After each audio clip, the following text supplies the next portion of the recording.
ko lang alam kung maraming makaka-relate sa akin dito, no? Pero bilang kakatapos lang ng holidays at, mga reunion natin with families and friends, pansin ko lang naman na may mga questions sa akin na hindi mawala-wala. Alam mo yun, as in, nandyan lagi. Actually, yearly nga na itatanong sa akin to eh. Like, ate, wala ka pa bang boyfriend? Ate, kailan mo balak mag-asawa? Iha, kailan ka po mag-aanak? At saka, ate, lesbian ka na ba? Yung mga ganong tanong. And as a 37-year-old woman, ano ba dapat yung ma-feel ko? Diba? Kasi para sa iba, medyo offensive daw yung mga questions na to. Pero, sa totoo lang, para sa akin hindi. Kasi, alam naman natin, yung mga tao mahilig sa chismis, tapos, syempre, gusto na mapag-uusapan. Syempre, yung tao nakikare sa'yo, curious din naman tungkol sa'yo, diba?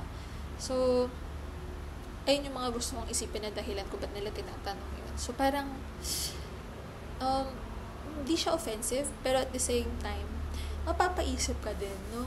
And sa totoo lang, ever since naman, yung mga questions na yun, hindi ako nape-pressure dun sa mga questions na yun. Kasi, una sa lahat, ang dami ko kasing responsibility. So, parang tinanggap ko na bilang breadwinner na medyo malilate ako dun sa aspect na yun. Kasi, kailangan ko i-prioritize yung pagkakaroon ng, financial stability, kumbaga, para sa family ko, para sa mom ko, kasi kami dalawa lang naman, walang ibang nagsusupport sa amin. Tapos, at the same time, noong mga panahong mid-20s na ako noon, marrying age na ako noon, nagkaroon ako ng boyfriend na sinabi sa akin na hindi niya balak ang pagkakaroon ng family or parang ang pagkakaroon ng anak, parang hindi niya gustong magkaroon ng anak. So, ako naman bilang parang dedicated ako dun sa relationship na yun, committed ako sa kanya, medyo nagkaroon ng acceptance sa part ko na siguro nga hindi rin para sa akin yun, diba? Pero, syempre, long-term relationship yun, no? Mga 3 to 4 years yun. So, I think natapos yung relationship namin ng mga 30 years old na ako. Imagine, 30 na ako. Nasayang yun. Mga 4 years ata. Well, tapos na yun. Huwag na nating isipin yun. No? Parang, at 30, syempre, marami pa rin, nawalan ako ng boyfriend, pero marami pa rin akong responsibilities. Diba? So, yung mom ko nun, gusto niya kasi talaga na mapaayos yung house namin. Yun. Paayos yung house namin. So, ginawa ko yung best ko para mangyari yun. Siyempre, kinilangan kong mag-loan, tapos lakarin yung mga bagay-bagay. So, nung nag-break kami nung ex ko, masakit, pero nag-break din muna ako sa love life. So, wala munang love life ng mga panahon na yun kasi nag-focus nga ako dun sa target namin ng mom ko na magpagawa ng bahay. So, mga 1 taon din yun na naglakad ng mga papers, ganyan-ganyan, ng mga requirements. Naging okay naman, naaprubahan. Siyempre, eto, napatayo na yung bahay. Pero, habang nagpapatayo ng bahay, yung mom ko nagkasakit. Bumalik yung cancer niya. So, habang nagpapagawa ng house, pabalik-balik din kami sa ospital para naman sa pagpapagaling niya. Diba? Nagpa-opera. Nag-undergo din siya ng chemo. Pero dahil matanda na yung mom ko,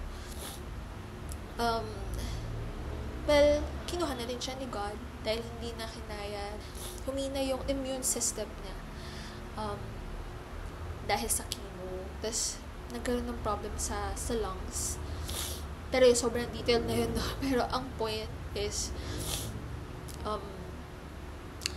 so, after siguro 2 years, so mga 32 na ako, 32? Tama, mga 32, napagawa yung bahay, pero nawala naman yung mom ko. Which is parang ang ironic. Kasi pinagawa ko nga yung house na to para sa kanya, diba? Pero nawala din siya. Jesus, my gosh, why? Pero may mga bagay tayo na hindi kontrolado sa life. So, kailangan natin tanggapin yan.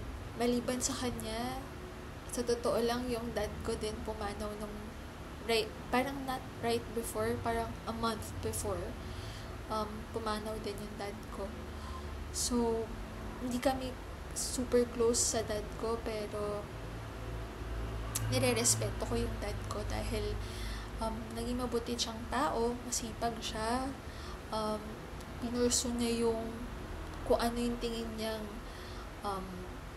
kailangan i-pursue, prioritize sa buhay niya, yung business niya, pagiging mabuting boss. So, saludo rin ako sa dad ko kahit na hindi siya naging mabuting or naging responsableng tatay sa akin. So, no hard feelings kay Papa. So, after nung pagkamatay nila,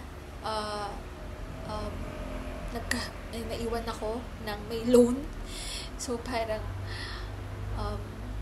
naamin ko na medyo nagkaroon kami talaga ng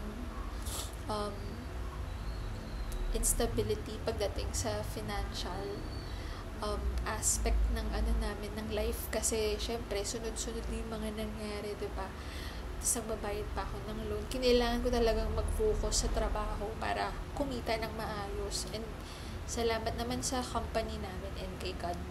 Kahit papaano, hindi naman ako nawalan ng trabaho bilang nung sumunod na taon, nagkaroon ng COVID. Diba, lahat tayo na challenge. And pagdating sa dating, parang nabawasan palalo yung chance at winning.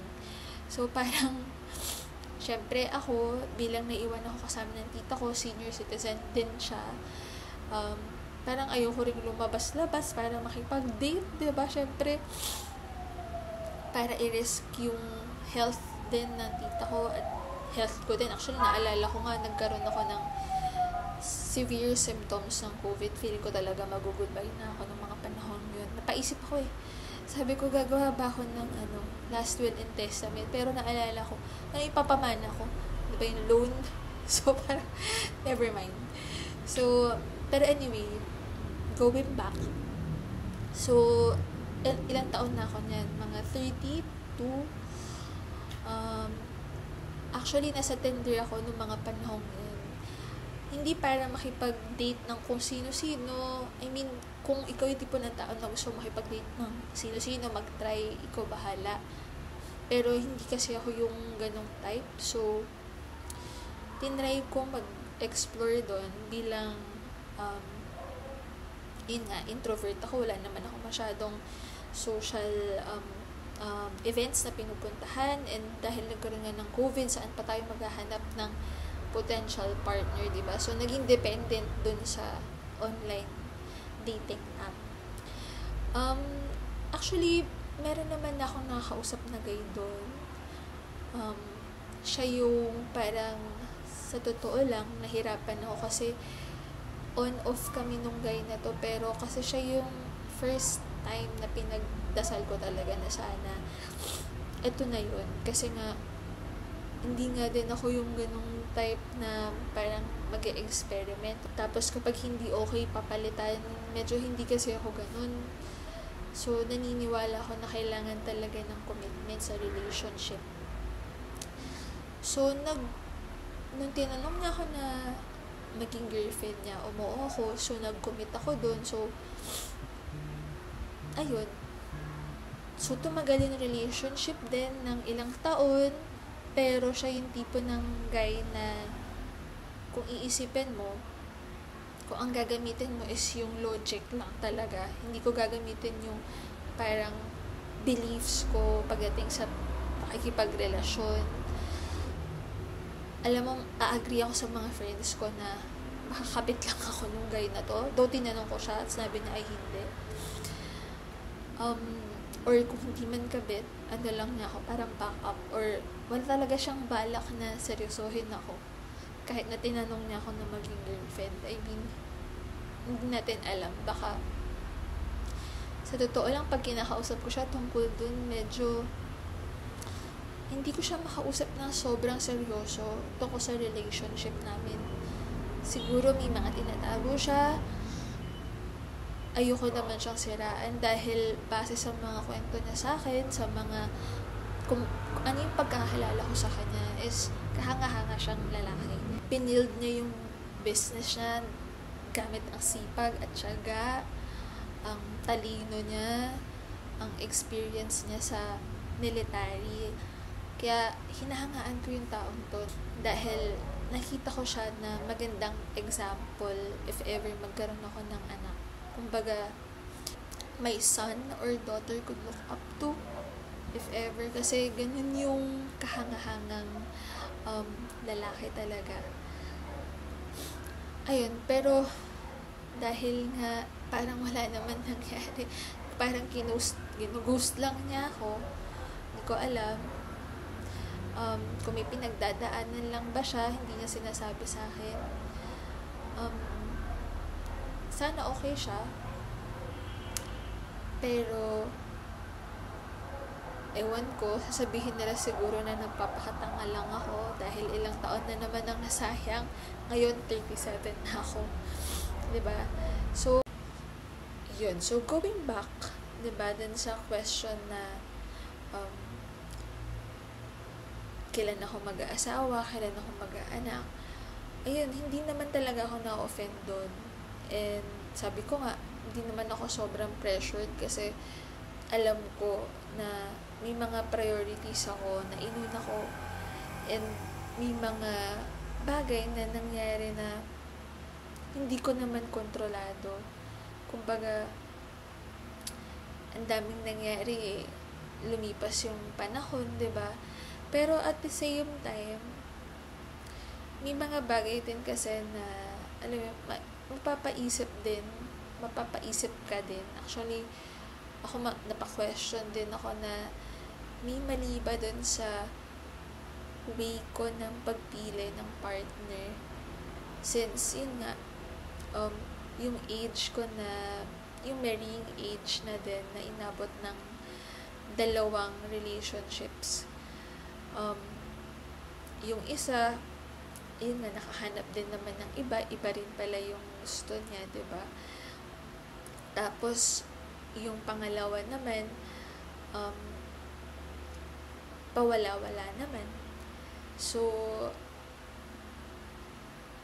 dahil sa mga questions na yun, pag reunion, mapapaisip ka din sa mga iba mong parang decisions, ganyan. Inaamin ko na parang, syempre, nakakalungkot din na ganun. Pero kasi, ayun nga, ayoko kasi ng hindi, sa pagdating sa pakikipagrelasyon na, ayoko kasi ng hindi true love. I know corny, pero gusto ko kasi ng forever dahil galing ako sa family na, ayun nga, broken family, and hindi ko gustong maulit yung ganong klaseng situation. I know lumaki naman ako ng kahit paano, okay naman, mabuting tao naman ako, makonsider ko mabuting tao ako, pero mahirap din kasi ng walang dad, or wala yung isang parent. Tingin ko nga isa sa mga dahilan kung bakit hindi ako nakakahanap agad, or hindi ko parang na-realize agad kung ano yung klaseng partner ang gusto ko sa life, kasi wala naman akong male role model na nandyan lang sa tabi ko, na hindi ako naka-witness ng, wala akong dad na parang, uy, siya yung magandang example if ever kailangan ko maghanap ng partner sa life. So, isa yun sa tingin ko na iniiwasan ko na mangyari sa akin. Gusto ko kasi talaga be forever. I know, corny, pero ayun talaga yung hinahanap ko. At saka, tingin ko kasi na yung mga kailangan para sa forever na relationship is, syempre, hindi naman sapat na, uy, ang pogi, diba, hot, ganyan. Kasi mawawala din naman yun eventually.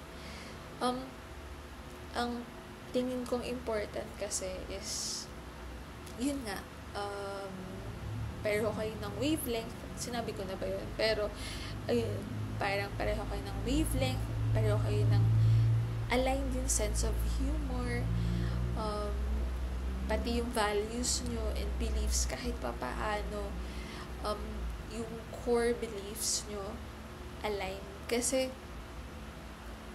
may mga bagay tayo na parang non-negotiable, diba? Kung sobrang opposite nyo, as in yung core personality nyo is sobrang different. Well, in my opinion lang naman, tingin ko hindi din magtatagal. I know kayang magbago ng tao, pero may mga bagay na hindi natin, nasa core na natin yun, na hindi natin mababago. And kahit para kanino pa yan, kahit sobrang mahal mo pa yung tao, parang instilled na sa'yo yung pagkatao na yun. So, I think kailangan din ng konting compatibility. And pangalawa, hindi naman sa sobrang ako, diba, choosy, pero important din syempre na yung tao na, yung lalaki na magiging partner ko, o yung bubuo ng family with me, is someone na, yun nga, yung mga anak ko is hahangaan siya. Yun siya yung magiging ehemplo, diba? So, maliban sa pagiging mabuting tao, kahit pa paano, nakapag-establish siya ng something for himself. Yung hindi, alam mo yung aasa sa'yo, pagdating sa finances pala, and may diskarte sa buhay. Syempre, yun yung parang alam niya kung ano yung dapat gawin. Yung someone na irerespeto mo. I know, hindi din naman ako super, alam mo yun, hindi naman ako si Ann Curtis, or hindi din naman ako yung sobrang wow. Pero kahit pa paano, nagsikap din naman ako sa sarili ko, diba? Kahit pa paano, tingin ko naman, may pagmamalaki din naman ako, tsaka mabuti rin naman akong partner, I think.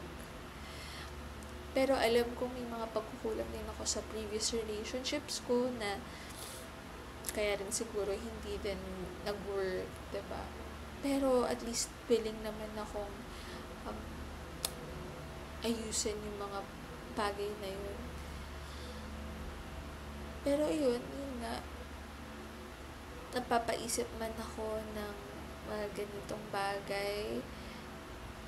Tingin ko naman na kung halimbawa, hindi rin talaga para sa akin yung pagkakaroon ng family, or pagkakaroon ng anak. I'm destined ako to be alone.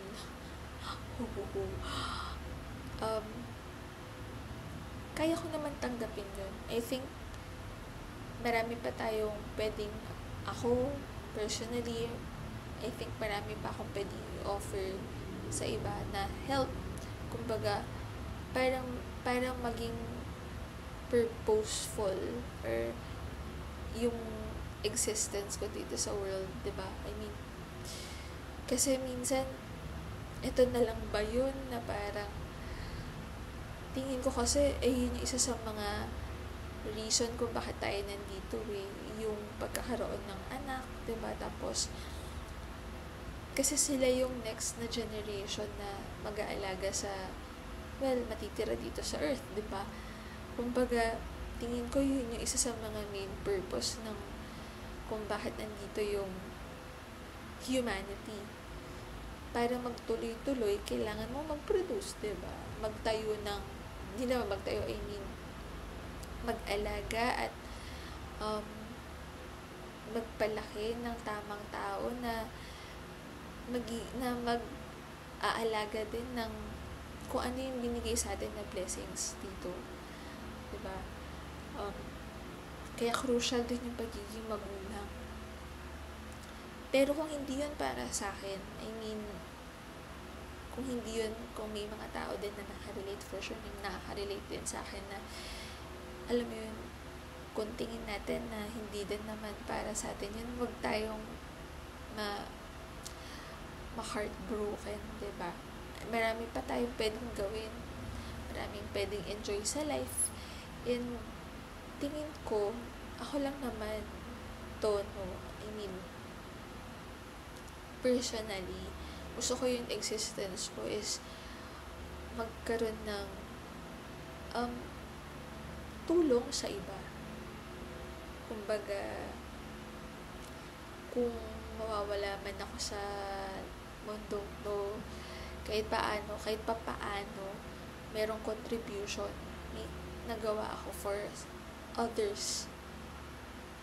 Hindi yung nag-exist lang ako for myself and for my own happiness. Ayun, naiiyak ako, pero alam mo yun, medyo tears of joy lang yan. Dahil nga, may ganong mga realization, meaning, tanda ko na talaga. Pero, ayun, willing naman akong maging tulong sa ibang tao and sa society, and I know hindi dapat malungkot dahil maraming blessings yung mga taong tulad natin, kung sino man yung mga singles na nakaka-relate sa akin. Yun. Kaya naisip ko rin din na kahit pa paano mag-share ng thoughts na medyo positive yung outlook. I know may mga negative na bagay na nangyayari sa life, pero at the same time, hindi ako sobrang, alam mo yun, hindi ko din na-disregard yung mga, ayoko kasing nag-escape sa mga problems. Gusto ko hinaharap ko yan. Kaya, hindi sobrang ecstatic yung approach ko, pero at the same time, hindi din naman sobrang emo.